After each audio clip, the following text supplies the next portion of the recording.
उनके निमंत्रण पर आए। सब ने अपने अपने क्षेत्र की समस्याएं रखी तो सरकार ने लागू कर दिया है 25-26 इंस्पेक्टर के अलावा कोई नहीं है। 21,215 रुपये लागू कर दिया।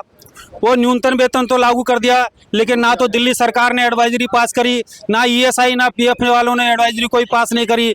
इसके कारण जो एक ही फैक्ट्री में काम करने वाला मजदूर है, अगर वो हेल्पर है तो 17,000 रुपये 8.33 के हिसाब से बोनस लेगा, लेकिन अगर वो कारीगर है 21,215 रुपये उसको न्यूनतम वेतन मिल रहा है तो वो बोनस की सीलिंग से बाहर हो जाएगा। जितने भी सरकारी महकमे सबसे ज़्यादा भ्रष्टाचार आपके यहाँ पे है, और सरकारी महकमे में काम करने वाले वर्कर ही अगर सुविधाओं से मुहताज होंगे तो आप फैक्ट्री में, प्राइवेट फैक्ट्री में काम करने वाले मजदूरों को कैसे दिलाएंगे। सितंबर 2023 से लेके दिसंबर का वेतन नहीं मिला।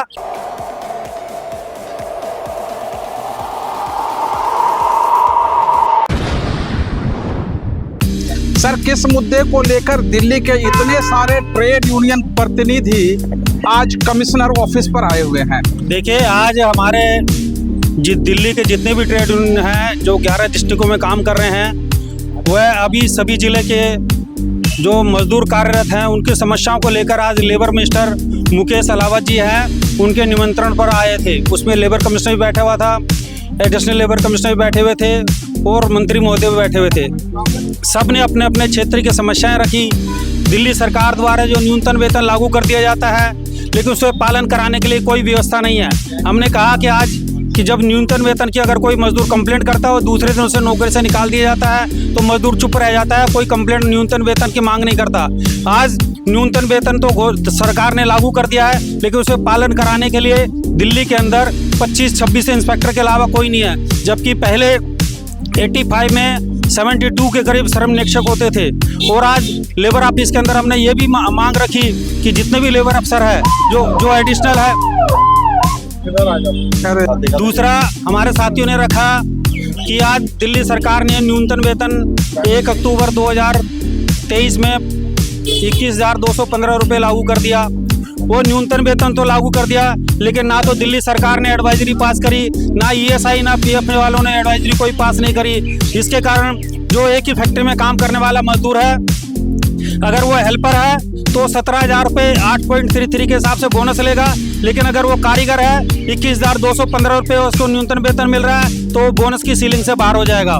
ऐसे ईएसआई के अंदर भी इन्होंने करा हुआ है। हमारे तमाम मजदूर साथियों ने ये तमाम मुद्दे रखे और लेबर कमिश्नर को ये भी कहा कि आज हमारे जो सरकारी महकमे जो मंत्री साहब महोदय बैठे थे कि दिल्ली सरकार के अंदर जितने भी सरकारी महकमे सबसे ज़्यादा भ्रष्टाचार आपके यहाँ पे है।